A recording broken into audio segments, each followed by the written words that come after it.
வணக்கம், நான் RM ராம். இது ஈரான் போரில் இன்று.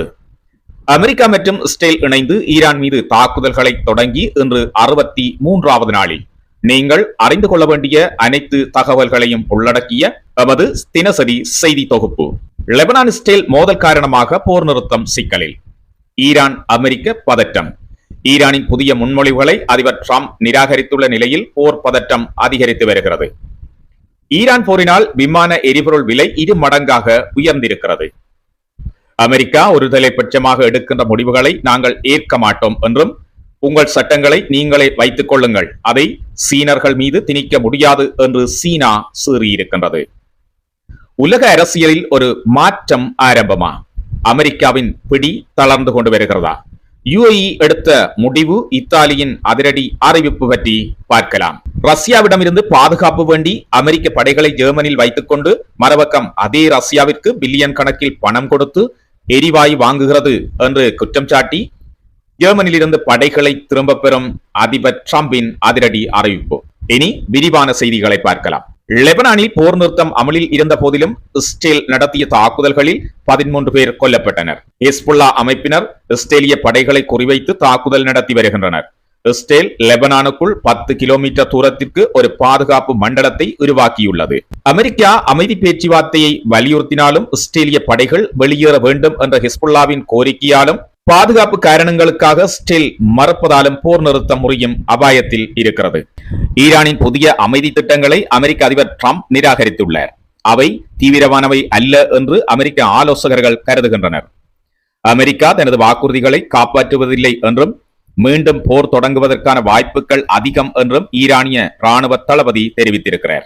அதேவேளை அமெரிக்க நாடாளுமன்றத்தின் முறையான அனுமதியின்றி டிரம்ப் போரை தொடர்வது சட்டவிரோதமானது என்று சட்ட வல்லுநர்கள் விமர்சித்திருக்கின்றார்கள்.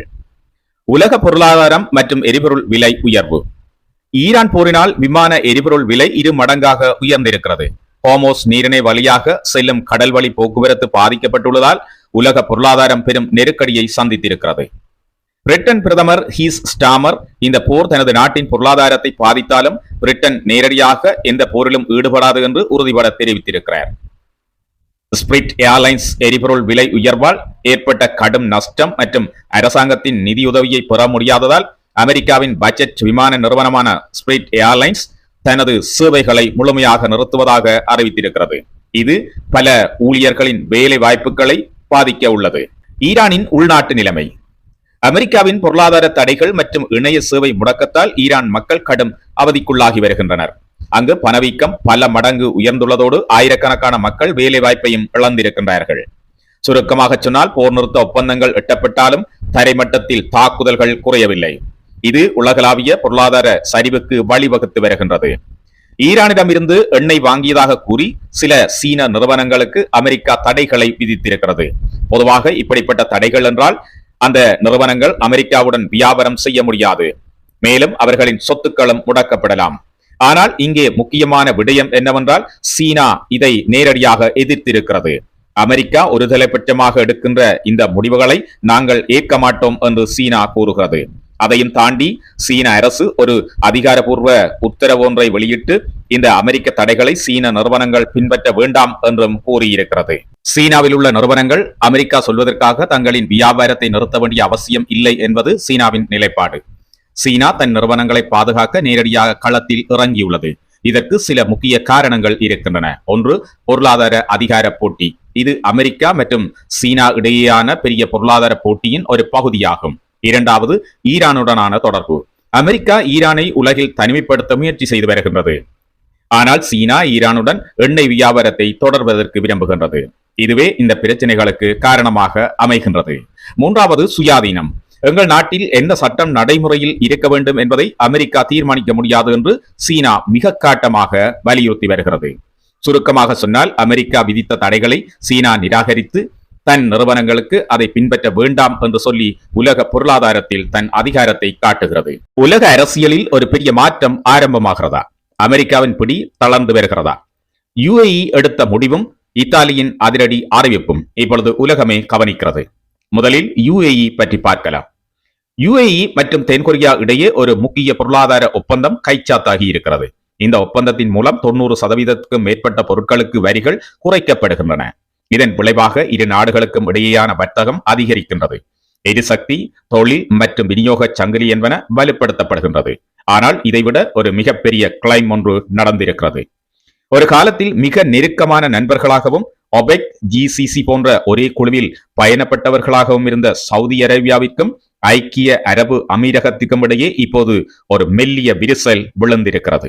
இது வெறும் நட்பு ரீதியான விரிசல் மட்டுமல்ல, ஒரு பிராந்தியத்தின் எதிர்காலத்தையே மாற்றக்கூடியது. அபுதாபியின் புதிய பாதை. ஐக்கிய அரபு அமீரகம் இப்போது ஒரு முடிவுக்கு வந்துவிட்டது. எங்கள் நாட்டின் வளர்ச்சிதான் எங்களுக்கு முக்கியம். பழைய காலத்து அரசியல் உறவுகளை பிடித்துக் கொண்டிருக்காமல் அமெரிக்கா மற்றும் இஸ்ரேல் போன்ற நாடுகளுடன் கைகோர்த்து பொருளாதார ரீதியாக முன்னேற அவர்கள் விரும்புகிறார்கள். தங்களுக்கு பலன் தராத பழைய உலக உறவுகளை அவர்கள் மெதுவாக தவிர்க்க தொடங்கிவிட்டனர். மறையாத பழைய கசப்புகள். பிப்ரவரி 28 அமெரிக்கா மற்றும் இஸ்ரேல் ஈரான் மீது ராணுவ நடவடிக்கைகளை தொடங்குவதற்கு முன்பே சவுதிக்கும் அமீரகத்திற்கும் இடையே சில மன வருத்தங்கள் இருந்தன. யமன் போர் விவகாரம். மத்திய கிழக்கு பிராந்தியத்தை யார் வழிநடத்துவது என்ற போட்டி, இந்த ஈரான் போர் சூழல் அந்த பிரச்சனைகளை சற்று மறைத்து வைத்திருந்ததை தவிர அவை தீர்க்கப்படவில்லை. உண்மையான நண்பர்கள் யார்? அமீரகத்தின் முக்கிய தலைவர்கள் ஒரு விஷயத்தை தெளிவாக கவனித்து வருகின்றார்கள். எங்களுக்கு ஒரு கஷ்டம் வரும்போது யார் வந்து நின்றார்கள், யார் ஒதுங்கிக் கொண்டார்கள் என்பதுதான் அவர்களின் தற்போதைய கணக்கு. ஆபத்து காலத்தில் உதவாத நாடுகளை விட தங்களுக்கு பாதுகாப்பும் ஒத்துழைப்பும் தரும் புதிய நாடுகளே சிறந்தது என அவர்கள் நினைக்கிறார்கள். ஒபெக் வெளியேற்றமும் அடுத்த கட்ட நகர்வுகளும். சவுதி அரேபியா சொல்வதை கேட்டுக்கொண்டு அதன் நிழலிலேயே இருப்பதில் இனி பயனில்லை என்று அபுதாபி முடிவு செய்துவிட்டது. அதன் வெளிப்பாடுதான் ஒபெக் அண்மையில் அவர்கள் எடுக்கும் முடிவுகள்.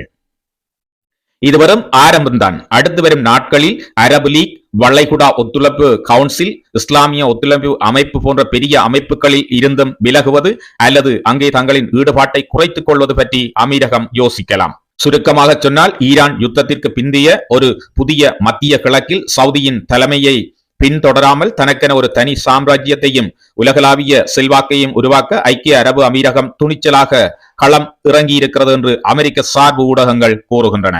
இப்போது இத்தாலி பக்கம் செல்லலாம். அமெரிக்காவினுடைய தலைவர் ட்ரம்ப் ஈரான் அணுவாயுதம் பெற்றால் இத்தாலி ஆபத்தில் இருக்கும் என்று கடுமையாக விமர்சித்திருக்கிறார்.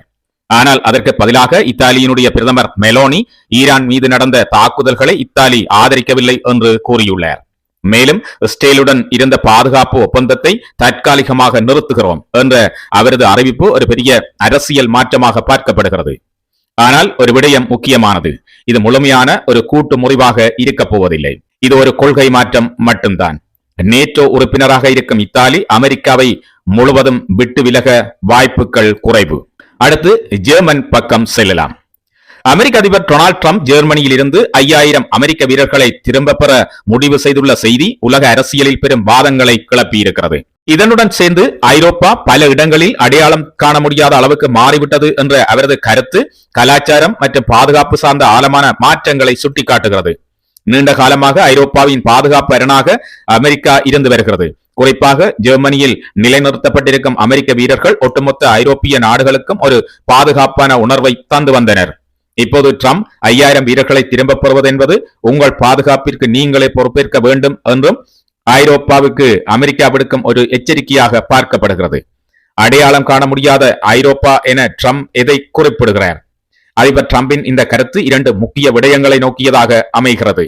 அதில் முதலாவது குடியேற்றம். கடந்த சில ஆண்டுகளில் ஐரோப்பிய நாடுகளுக்குள் வந்த அகதிகள் மற்றும் குடியேற்றவாதிகளால் அங்குள்ள பாரம்பரிய கலாச்சாரம் மாறிவிட்டதாக அவர் கருதுகிறார். மேலும் நேட்டோ போன்ற அமைப்புகளுக்கு ஐரோப்பிய நாடுகள் போதுமான நிதி வழங்குவதில்லை என்பது ட்ரம்பின் நீண்டகால குற்றச்சாட்டு. ஐக்கிய அரபு அமீரகம் எப்படி சவுதி அரேபியாவை சாராமல் தனது சொந்த நலன்களுக்காக அமெரிக்கா மற்றும் இஸ்ரேலுடன் நெருங்குகிறதோ அதே போல அமெரிக்காவும் இப்போது அமெரிக்காவுக்கே முன்னுரிமை என்ற கொள்கையில் தீவிரம் காட்டுகிறது. மற்ற நாடுகளின் பாதுகாப்புக்காக அமெரிக்கா பணத்தையும் வீரர்களையும் செலவிடுவதை விட அமெரிக்காவின் உள்நாட்டு பாதுகாப்பிற்கும் பொருளாதாரத்திற்கும் முக்கியத்துவம் தர வேண்டும் என்பதே ட்ரம்பின் தற்போதைய நகர்வு. அமெரிக்காவின் இந்த விலகல் ரஷ்யா போன்ற நாடுகளுக்கு சாதகமாக அமைந்து விடுமோ என்று ஐரோப்பிய நாடுகள் அஞ்சுகின்றன. இனி பிரான்ஸ், ஜெர்மனி போன்ற நாடுகள் தங்களது சொந்த ராணுவத்தை பலப்படுத்த அதிக நிதியை செலவிட வேண்டிய கட்டாயத்திற்கு தள்ளப்படும். சுருக்கமாக சொன்னால், உலகம் இப்போது பழைய கூட்டணிகளில் இருந்து விலகி ஒவ்வொரு நாடும் தங்களுக்கு எது லாபம் என்று பார்த்து செயற்படும் ஒரு புதிய உலக ஒழுங்கை நோக்கி நகர்கிறது. அமெரிக்காவின் இந்த முடிவு அதன் ஒரு முக்கிய படிநிலை என்று ட்ரம்ப் கருதுகிறார். அமெரிக்கா படைகளை திரும்ப பெறுவதற்கான 3 முக்கிய காரணங்கள் இருக்கின்றன. நிதி பங்கீடு குறித்த மோதல். அமெரிக்க அதிபர் டொனால்ட் ட்ரம்ப் நீண்ட காலமாக ஒரு குற்றச்சாட்டை முன்வைத்து வருகிறார். அதாவது நேட்டோ அமைப்பில் உள்ள நாடுகள் தங்களது பாதுகாப்புக்காக செலவிட வேண்டிய தொகையை சரியாக வழங்குவதில்லை. குறிப்பாக ஜெர்மனி போன்ற செல்வந்த நாடுகள் அமெரிக்காவின் பாதுகாப்பை சார்ந்து இருந்து கொண்டு அதற்குரிய நிதியை செலவிடுவதில்லை என்று ட்ரம்பின் கோபம். நாங்களேன் மற்றவர்களின் பாதுகாப்பிற்காக பணம் செலவழிக்க வேண்டும் என்பது அவரது கேள்வி. ஜெர்மனி தனது எரிசக்தி தேவைகளுக்காக ரஷ்யாவுடன் நார்ட் ஸ்ட்ரீம் 2 போன்ற திட்டங்கள் மூலம் நெருக்கம் காட்டுவதை அமெரிக்கா விரும்பவில்லை. ஒரு பக்கம் ரஷ்யாவிடம் இருந்து பாதுகாப்பு வேண்டி அமெரிக்க படைகளை ஜெர்மனியில் வைத்துக் கொண்டு மறுபக்கம் அதே ரஷ்யாவிடமிருந்து பில்லியன் கணக்கான பணத்தை ரஷ்யாவுக்கு கொடுத்து எரிவாயு வாங்குகிறது என்ற முரண்பாட்டை ட்ரம்ப் சுட்டிக்காட்டுகிறார். அமெரிக்கா உலக நாடுகளுக்கு காவல்காரனாக இருக்க வேண்டிய அவசியம் இல்லை என்று ட்ரம்ப் கருதுகிறார். தேவையற்ற வெளிநாட்டு போர் முனைகளில் அமெரிக்க வீரர்களை நிலைநிறுத்துவதை விட அவர்களை சொந்த நாட்டிற்கு அழைத்து வருவது அல்லது இந்தோ பசிபிக் போன்ற அதிக முக்கியத்துவம் வாய்ந்த பகுதிகளுக்கு மாற்றுவது அமெரிக்காவின் தேசிய நலனுக்கு நல்லது என அவர் நம்புகிறார். இந்த முடிவு ஜெர்மனிக்கும் அமெரிக்காவிற்கும் இடையிலான பல தசாப்த கால உறவில் ஒரு பெரிய விரிசலை ஏற்படுத்தி இருக்கிறது. அமெரிக்க படைகள் வெளியேறுவது ஜெர்மனியின் உள்ளூர் பொருளாதாரத்தை பாதிக்கும்.